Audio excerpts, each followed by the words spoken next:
Hi, this is Evelyn Lopez. Welcome to Sustainability in Your Ear, the Earth911.com podcast for the week of May 27th, 2019. We are recording at the lovely Moonyard Recording Studio in Tacoma, Washington, which, Moonyard, by the way, Doug, has the most lovely green maple tree in the backyard. It's like the perfect spring green. And today we're getting ready for World Environment Day. So that is pretty darn exciting. Welcome to our participants. And today we're a little short-staffed. Mitch, Ratcliffe, our Earth911 publisher, is with us. But we don't have any writers today because they had some conflicts. But Mitch, what's new with you? Well, Earth911 is churning up a very exciting summer. On World Environment Day, you will be seeing an announcement that we're doing with a partner. I can't say anything about it before World Environment Day, and this will air before then, but it'll be an exciting new way to access Earth911 recycling information. We're also about to relaunch the iRecycle app for both iOS and Android. So our search app that allows you to check wherever you are, what you can recycle and where you can recycle, it'll be back in the app stores shortly. So we're feeling good about what's going on this summer. That's great. That's wonderful. We'll be really eager to hear that announcement on Earth Day. I'm sorry.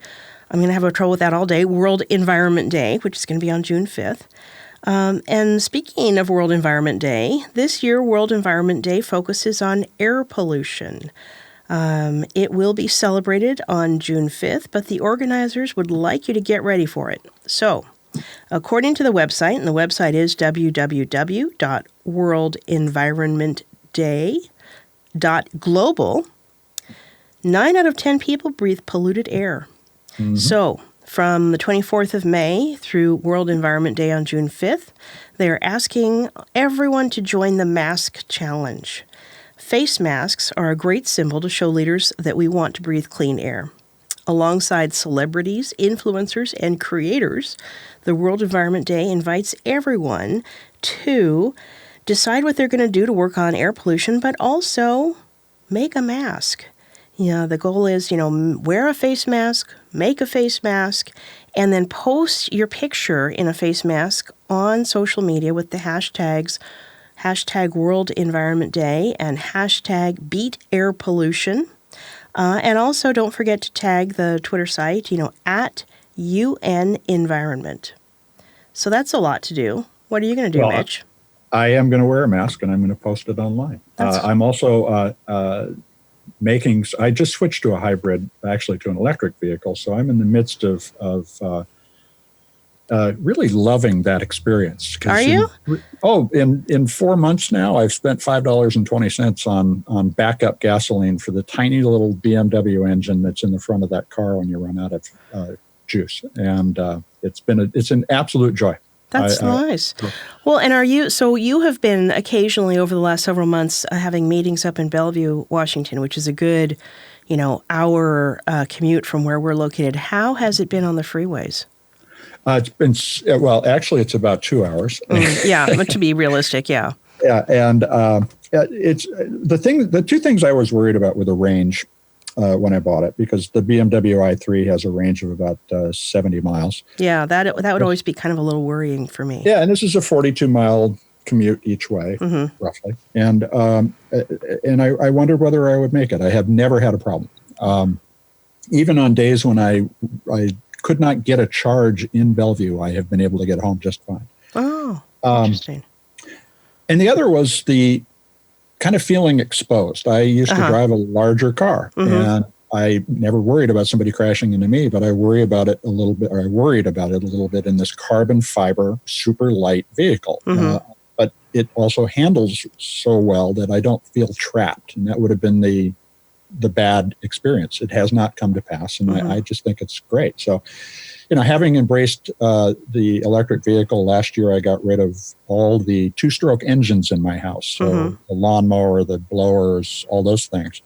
I'm looking this year at what to do for the next 10 years. And we're preparing on Earth911 a 10-year planning tool that will allow you to, as you want to take on various aspects of reducing your footprint, do so in your own way, in your own order. But if you were to follow this program over the course of 10 years, we're hoping to get you to reduce your total carbon footprint, water footprint, and so forth by about 80%. Wow. So, the goal for the site is to provide you all the how-tos, but also some sort of structure for keeping track of how well you're doing. Mm-hmm. Yeah, that would be really interesting. My goals for this year were to look into solar panels for the house, which I have to admit, it's almost June. I have not done that, so I need to get on it. And the second was to try out more plant-based meal options. Mm-hmm. And we've been pretty successful at doing that, both because, we've just sort of decided that would be good for us to get more vegetables into our diet and reduce our meat consumption. And then there are luckily a couple of vegan restaurants in Tacoma that we've tried out, and they are actually pretty good. I will say this, and this is a story we're going to cover today too. I had a plant mac and cheese, so the cheese was sort of I don't know if they were using the brewer's yeast type of yeast in it or something else, but it was good. It was like a really good casserole. I wouldn't call it quite mac and cheese. Mac and cheese, yes. Yeah, but it was very acceptable. It was a very tasty meal. Well, I was in Washington, D.C. last week and ate at a restaurant called Founding Farmers, which was spectacular. Organic food, but served in such large portions that I felt like I was creating food waste. Oh, really? And so I pointed that out to the server after we got done. I said, this salad was so large, I could not eat all of it and my entree. And he said, oh, well, we compost. Oh, that's something. That's good. It's something. But I also felt like we needed to go a little further and maybe have smaller portions in restaurants too. I've noticed a number of restaurants, and they are usually the ones that serve, really big sort of bar meals, that a lot of them now do have a half size option.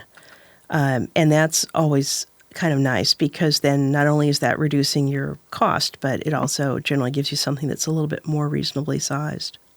Yeah, and the thing that I've also done is I've cut meat out at lunch, and that I think has made a big difference, both in how I feel and particularly because we focused on. I used to eat a lot of lamb.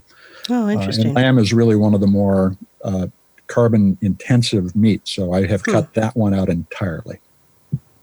I did not realize that. I think of beef as being the main culprit.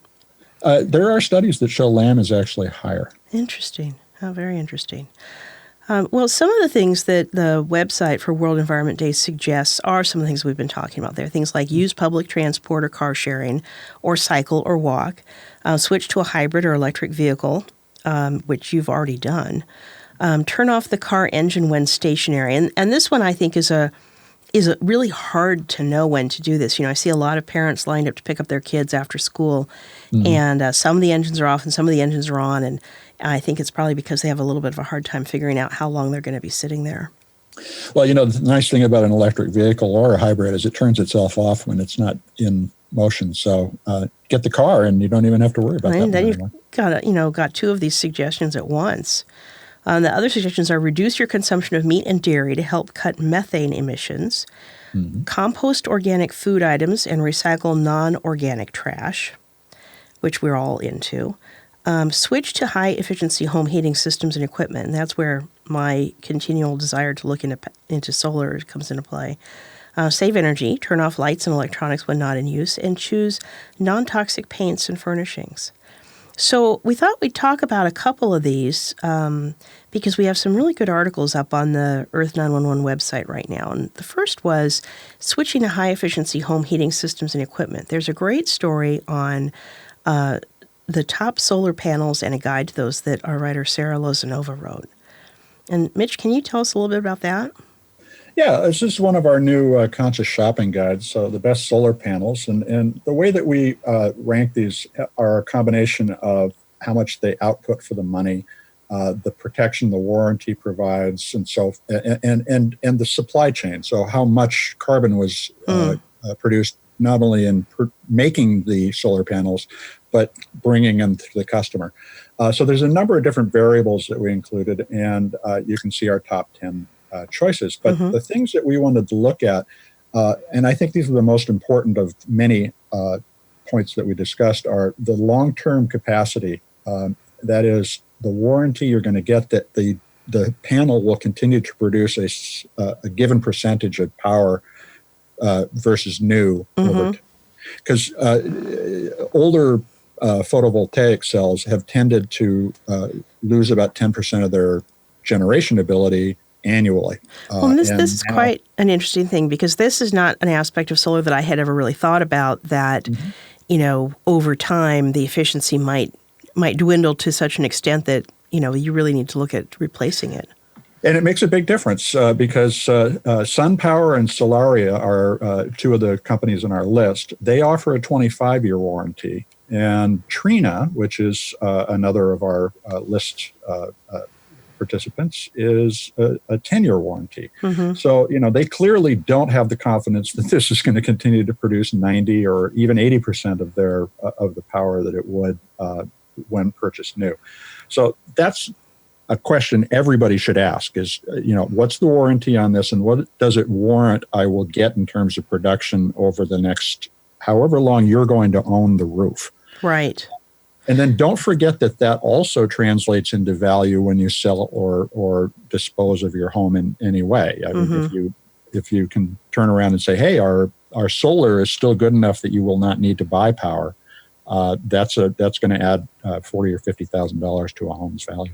Yeah, it's interesting, too. I'm looking down. There's a handy chart at the bottom that talks about all of the factors, including price. And so, like SunPower is, the 25-year product warranty is highly desirable, but it does look like it's on the top end of the price scale.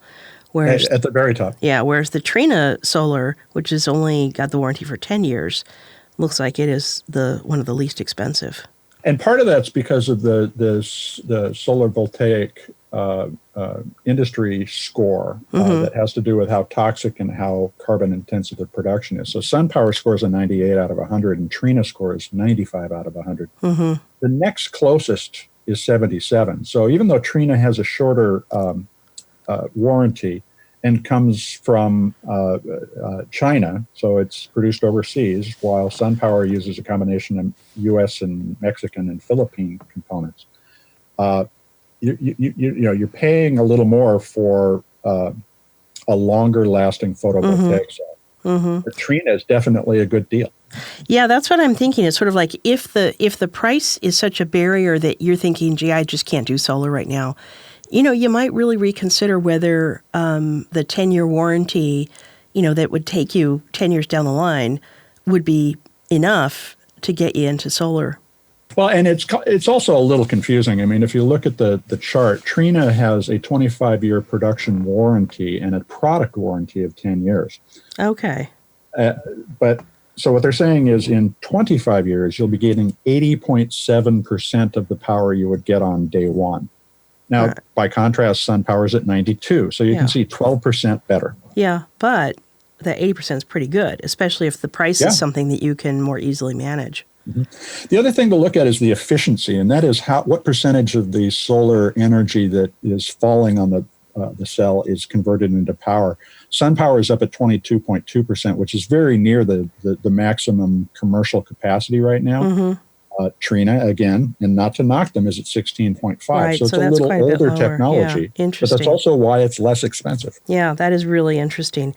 Do you know, I have no idea, so if you don't happen to know this, since I know you didn't do all of this research yourself, but when you do hit a point where you're starting to think, gee, my solar panels are just not as efficient as I want them to be, is there a way to just replace the cells, or do you have to replace the whole panel and sort of start from scratch? Essentially, the panel and the cells are one thing. Okay. So it's not like a light bulb. Panels you get, which could be the traditional panels that are roughly an inch thick and 3 feet by 3 feet in size.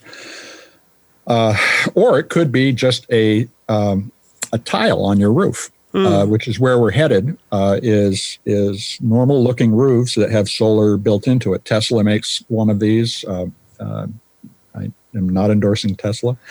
Right. I've got an Elon problem. But there are others as well. In that case, if you have a shingle that goes out, you just replace the shingle, and it plugs back into the little grid that is your roof. Oh, and that would be starts nice. to generate power. Yeah. Yeah, I have not seen any pictures of the Tesla roofs. I've read a couple of stories describing them, but I don't know whether they're really fully available. They're lovely. Are they available? They're also extremely expensive. Okay. They are like the cars, Sure. a luxury item. Okay. That's probably not on my list then. And the other thing about it is the Tesla battery is also quite expensive. There are a lot of cheaper options. Interesting. So that is I'm still going to do it. I just need to actually call some providers and set up some time to talk to people. Interestingly, a couple of my neighbors have said, oh, hey, when you call, can you let us know too? Maybe we can get in on it too. So maybe there's a way I can see if more people on my street want to do this and see if we can get some discounted activity that way. Right. So if you can bring 2 or 3 in, I bet you can get a 10 or 20% discount across the whole group. Well, it seemed reasonable and be very efficient for them too if they can just go from house to house.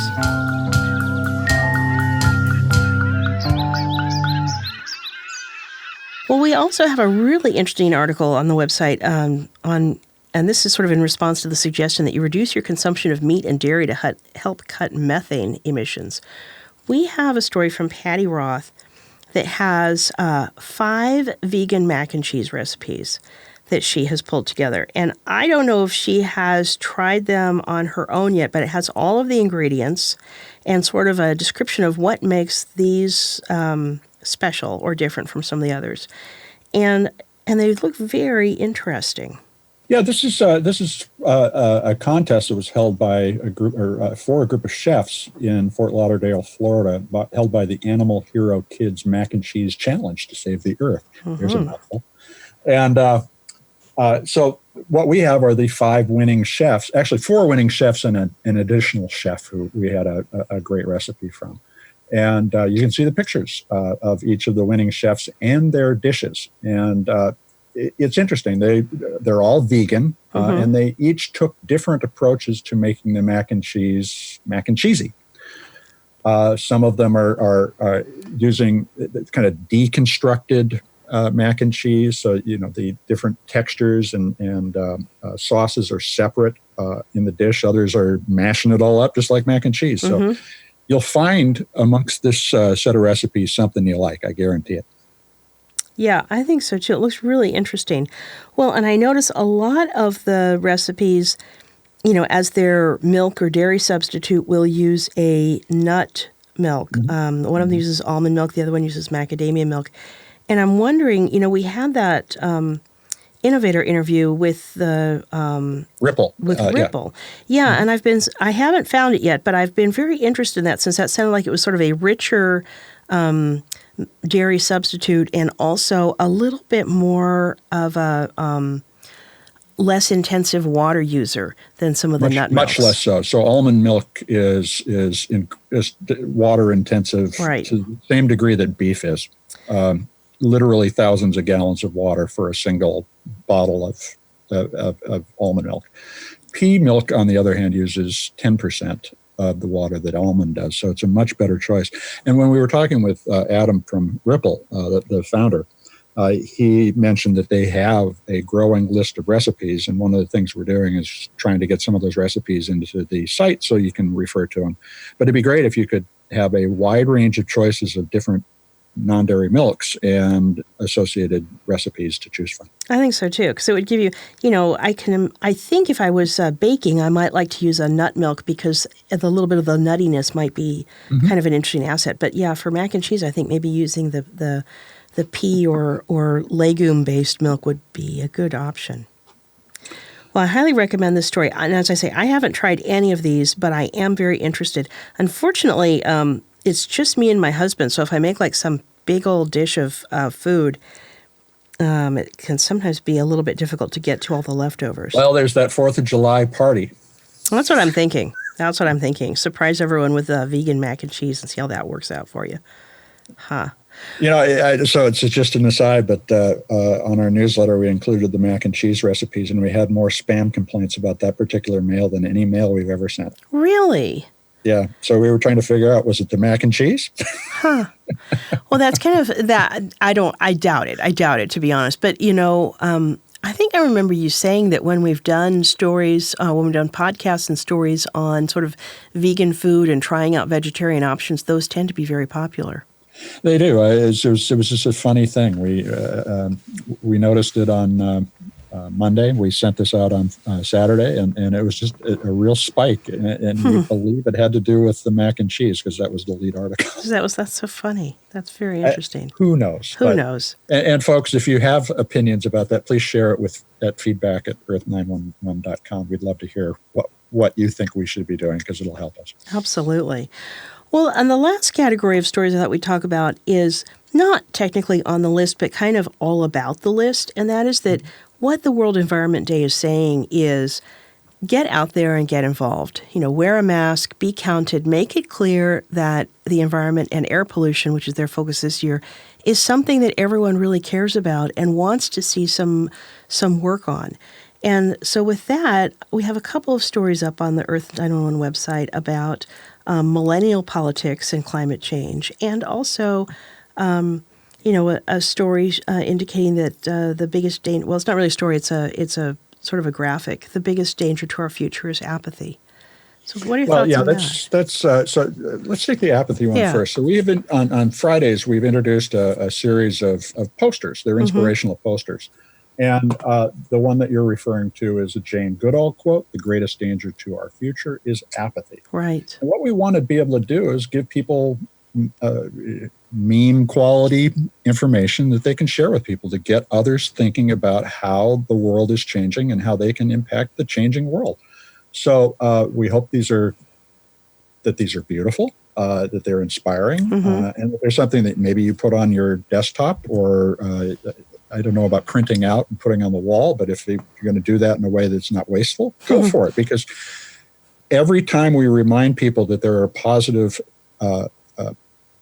useful things they can do on a daily basis, we're starting the motion towards a sustainable economy. So this is where we wanted to start, is providing some inspiration, tying you back to some great thinkers of the past. And so we have quotes from everything from the Bible to Jane Goodall and for those of you like me, Kurt Vonnegut. Perfect. So, and then on the political front, and this is really, it's always hard to talk about this as not a millennial because it sounds like you're talking down or an uninformed way about them, and that is not what we want to be doing. So millennials are people who were born between 1981, essentially when Reagan was sworn in, through 1996. What happened in 1996 that changed everything? The commercial internet came into its own in 1995. Everybody started to get computers at home. And so the next generation, Generation Z, starts in 96 and was raised, and this is the phrase, digitally native. Oh, yeah. So okay. The millennial was growing up as we were making the transition from newspapers to digital. The kids who came after them have never known anything other than digital. Well, Mitch, when were your kids born? 93 and 95. So both of them are technically millennials. Yeah, because I don't have kids, but I would have probably had them, likely somewhere in this range, given my age. And I graduated from high school in 1980. Well, I was 79, so. Yeah, and you can kind of see it because as someone in the parent generation, so when we were in high school, you had typewriters. That was it. When we were in college, I had a typewriter too. There were computers that existed, but they weren't desktops. Now, when I went to law school in 1985, I did have a PC on my desk, but it was not connected to anything. You had to load in the software that you were going to use to write a brief or write something. It was a standalone completely. So, going from, and I'll talk to younger people and I'll say things that make they're horrible, like old grandma things. And I'll say things like, yeah, but when I was in school, we didn't have email. We didn't used to have to walk uphill through broken glass. I mean, we didn't have that. Like, school. The professors and the teachers couldn't give us assignments. They would tape a piece of paper to their office door Or they would write it in the corner of the blackboard and we'd have to write down. I mean, it's completely different. It's like saying, we took the wagon train out west.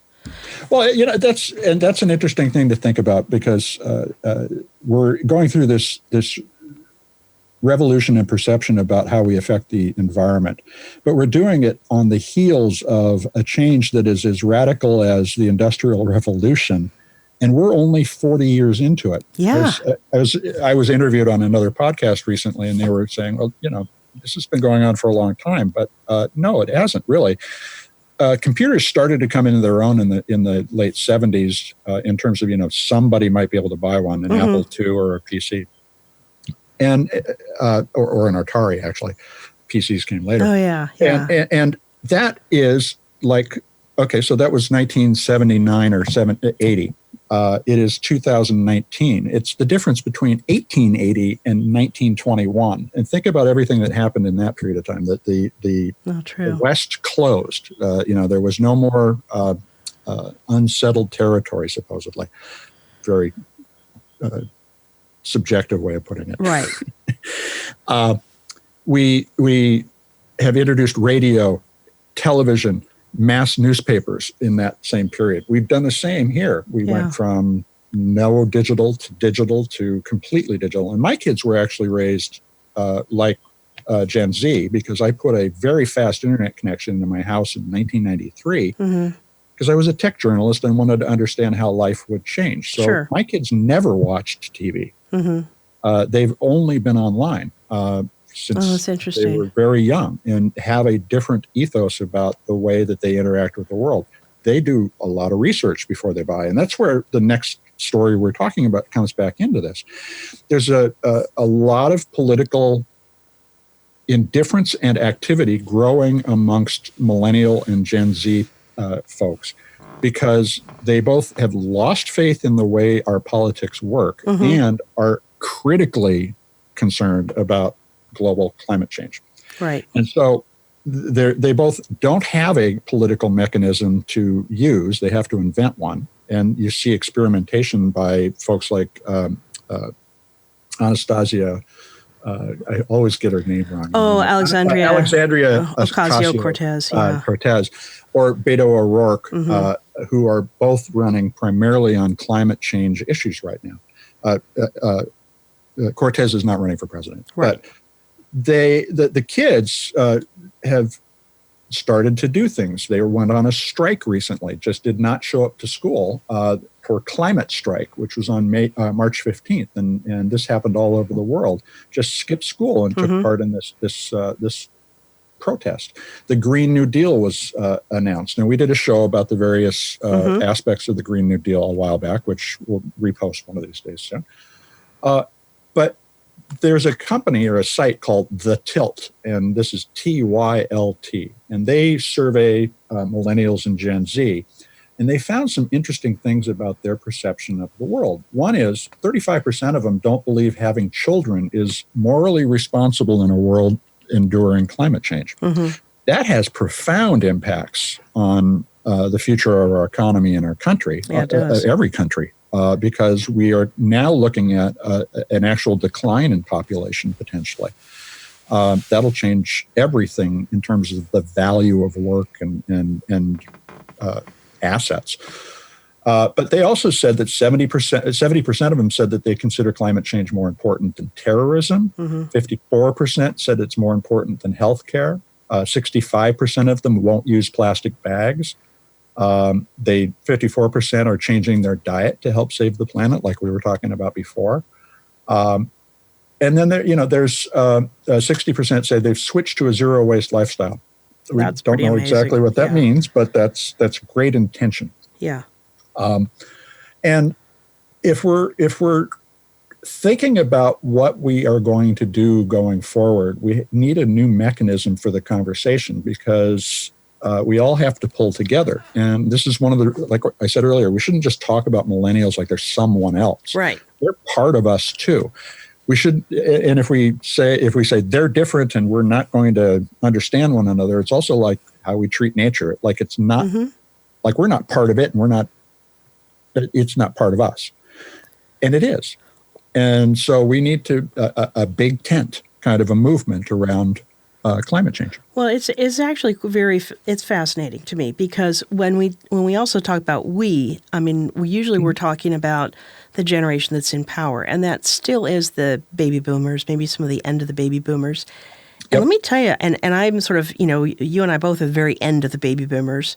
Yeah, we're tailors. Yeah, very tailors. I think probably, have more in common with Gen X in some ways. But the baby boomers, they are hanging on by their bleeding fingernails, right? They do not want to let go of power. They are, this is why you see people who are saying, I think it's fine to be president when you're 70. I think it's great. Maybe you could be 80 and be president. And I'm thinking, come on, guys. I'm 57 this year, and I can tell you it's different than 40. So I can't even imagine trying to, be up on everything in another 30 years. But that's the baby boomer way. It's sort of like, hey, the world depends on me. I'm the central figure in my narrative, and I am not about to. And so the way I look at things is the norm. And you young whippersnappers who look at things differently are just very confusing. But, they're the majority now. The baby boomers are not anymore. They were a significant population. And these younger kids, the things they're reacting to, it's perfectly logical with what they see in their lives that they're thinking, you guys are still kind of war obsessed, and we're looking around us realizing that is not the big issue. And so but what I think we're doing is that we're spreading a new way of living. It isn't necessarily perfectly generational, although generations are the things that express the change. Yeah, you see it that way. Yeah. I was flying back from D.C. Last week, and I was sitting next to a gentleman, older black man. We were talking, and he at one point said, well, I'm 90. Guy did not look 90. Right. He looked 65 or 70. And I said, really? And what do you do? And he still works. He still works on multiple different things. And that's also where labor is going. So there's a lot of people who have already started to live the way that we're going to live in the future, where you have fractional jobs. Right. And this is not just the gig economy. This is happening at senior levels too. We're embracing new lifestyles, and it's smeared across the generations. But we have to collect all this good intelligence and bring it back to folks so they can make similar decisions or make different decisions with good information. Yes. But I also think that this change, any period of change is disruptive. And I think that this is why we're also seeing, those people who like things to be more predictable and more traditional and value sort of the way things have been are feeling unhappy and worried. And I think we're seeing in some of the policies we're seeing nationally that kind of reaction of, let's go back to the way it was when I was a kid and things were better. Now, truthfully, it really depends on who you are. Maybe they weren't better at all. They certainly weren't better for everyone. But that's that impulse. And I kind of think we don't really, on either side of the political spectrum, kind of take the time to understand where the other side's coming from. So, but yeah, the millennials, the Gen Zers, the ones who are worried about the environment, it's not a put on. They are seriously worried. And with absolutely good reasons. Yeah. And we should take it seriously and work with them. It'll make us better if we do. Well, if it's the political cause of their generation, I'm in. Yeah, absolutely. Me too.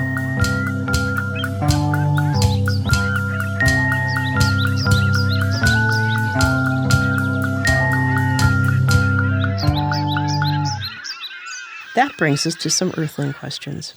And our first one, Beth in Ashburn, Virginia, asks, I'm looking for a way to recycle conference lanyards. Any ideas? Okay, so conference lanyards, for those of you who don't go to conferences, are those nylon or rayon bands you wear around your neck with a clip at the end. And nylon and rayon, of course, are made from plastic, made from petroleum. They can be made from recycled materials, and we would certainly urge Beth to send a note to whatever conference she's attending, say, hey, please be sure to use recycled materials in your lanyards. Now, can you recycle them? That's very difficult to say because the lanyards are often made of different materials, and they're not identified. You don't find a label on it that says this is made of rayon, for instance. Right. So it's probably better to reuse them, and you can do a lot of different things with these lanyards. Actually, and I've gone to hundreds of conferences over the years, so I've got way too many of these. I use them in the garden. Oh, do you? Yeah, so as ties, or to hold a tree up, or to train a tree. Oh, that's a good idea. It works in a tomato patch as well. If you want to pull the plants apart a little bit and give them a little more space, I use them there. You can do, and there are several examples of this on the site, crafts with them. You can weave them. You can use them to make keychains, purses, all sorts of crazy stuff that we've got on the site. The other thing is there are several programs that you can participate in, such as TerraCycle, which has a zero waste box for lanyards and name tags. So you buy this box, you fill it up with the lanyards and name tags and send it back, and they responsibly recycle it. So there are options across the board, depending on how you want to deal with it. I would still say reuse is the best bet, and that which could include any number of practical uses. And then if you want to pay the fee to have the box and have it recycled, that's great, and you should do it. But there are a lot of less expensive ways to do so. And of course, always remember to ask the producers of conferences not to use lanyards made from virgin materials. Yeah, very good advice. So this next one I thought was kind of interesting. I didn't even know this stuff existed. So Paul in Clifton Park, New York asks, how do we dispose of waste waterjet sand? The sand is garnet that has metal dust and metal fragments in it. It can have aluminum, steel, and stainless steel dust and bits of scrap. So what is the sand used for in a waterjet? Is it part of the engine? It's what creates the friction. Oh. So you blast the sand in a stream of water, and the sand does the work, and the water does the carrying. I had no idea. And interestingly, garnet is in the States. You can only find garnet usually as a stone. Yeah. It's a semi-precious stone. Yeah. Apparently, I did not know this, and I had to learn it in answering the question. There are beaches in Asia that are just garnet beaches. Really? Which must be lovely. And, that sounds, and so that's where a lot of this garnet comes from. Really? And it's mixed in the water, and you blast it, and hopefully catch it as it runs off, right? So and that's what Paul did. He captured all this material. It's soaking wet. It's either picked up in tarps and then put into buckets, or it's captured in buckets immediately. There's a lot of ways to do it. Now, you can take this in and have it handled at a normal transfer station as long as it doesn't contain nickel or chrome. Okay. Nickel and chrome are toxic materials, but if you've got steel, aluminum, bits of scrap, those things are normally considered, acceptable at the local transfer station. So it isn't necessary to go somewhere special with this stuff. But what you want to do is make sure you don't take it in when it's wet, because you're going to pay for the weight of the water in addition to the weight of the material. So if you want to recycle or dispose of this responsibly, let it dry, and that would maybe spread it out on a tarp and then pour it back in. That can save you $50, $100 in weight when you go to the transfer station. Do you think you can use it in building materials, like if you instead of paver sand when you're putting down pavers in the yard? That's a great question. I think you could probably use it in some sort of composite material. Yeah, I guess it might depend on what all you have in that sand. But I wouldn't want to just take the waste and put it in my backyard unless I knew for a fact that it was completely safe. So for instance, if you use it on lead paint, you would not want to use that runoff. Right. Absolutely. Okay. Well, that's good advice. So our last one is from Kim in Los Angeles, and Kim has some thoughts on pizza boxes. She says, it amazes me that there are so many pizza boxes used every day and we can't recycle most of them. I have observed that some pizza providers use a piece of oil absorption paper underneath the pizza, leaving a mostly oil-free pizza box. However, many restaurants don't, and the ones that do often use papers that are smaller than the pizza, which defeats the purpose. Would one possible solution be to have all pizza restaurants give takeout boxes with an oil-absorbing box-wide paper underneath the pizza, so this paper is the only thing that must be thrown away or is compostable, leaving the stain-free box to be recycled? Well, this is a great suggestion, and Kim's right. That would be a good move. It's used in some places, but here's the thing: we're actually getting progress on the recycling of pizza boxes because they are such a big problem.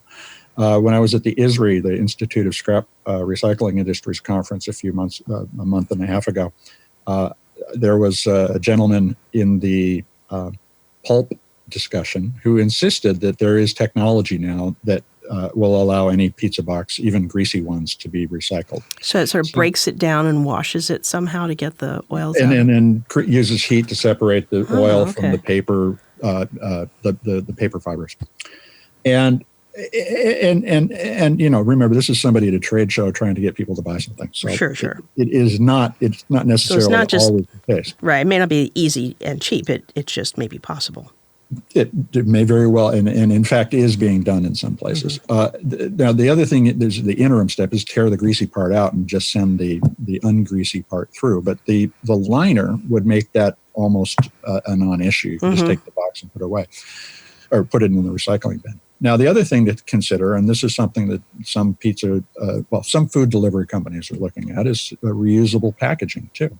Oh, that would be nice. So, the next time you order from Pizza Hut, they would bring you you would give them back the old box. It might be made of plastic instead of cardboard. Mm-hmm.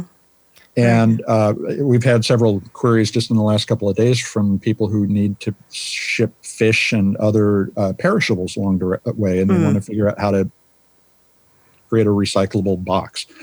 So this is a conversation that a lot of people are thinking about, and what Kim's suggesting is a very simple solution that could be. And I bet you she's thinking about starting a business. That could be. Easily distributed to pizza makers. Sure. How much more is it going to cost them is the only question they're going to ask. Right. And what do they get out of it? And if it's people feel better about the pizza, that's probably enough for a sheet of paper. Oh, yeah, I would think so. Well, especially if they're already putting paper down, it's just not very absorbent paper. Yeah. So, Kim, if you're thinking about doing it, go for it. I guess the one thing I'd add, too, is if you live in an area where you can put your food waste in with your yard waste for pickup, check with your waste people, because some places will allow you to add some paper and cardboard into your food waste if it's oily. Yep. So that's where you're starting to see that progress. Yeah. So one last thing before we wrap up, I thought we'd do a quick mention on recent interviews. You recently did a Moses filter interview. What do you want to tell us about that? So the Moses filter separates debris from the sea. It's I love the biblical reference. Oh, I get it. Parts the sea. Yeah, it takes a second, but it's a slow joke, but it works. I would never have gotten that on my own. So we had Jean-Paul Command, who is the founder of a team who's been working for 5 years in British Columbia to create a plastic street grate. So instead of the 185-pound steel grate that covers your drain, it's a plastic drain with filters in it. So it captures everything that flows through the drain and doesn't let it get into the water below.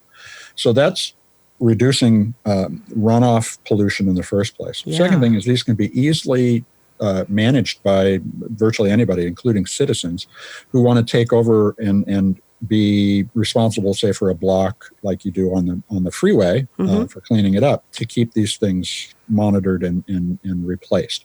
So now you've got an interesting sort of fractional job that people could do to help their community. And the materials used to make the Moses filter are completely recyclable. So and they're made from recycled material. So the idea is to capture everything, including sharps, which are a big problem, right, in a way that doesn't hurt the worker who's cleaning the drain, and then to make it easy to take and recycle all that material in a safe way. Oh, that's great. And there's another interview that I'd like to point out, too. It's about Helm.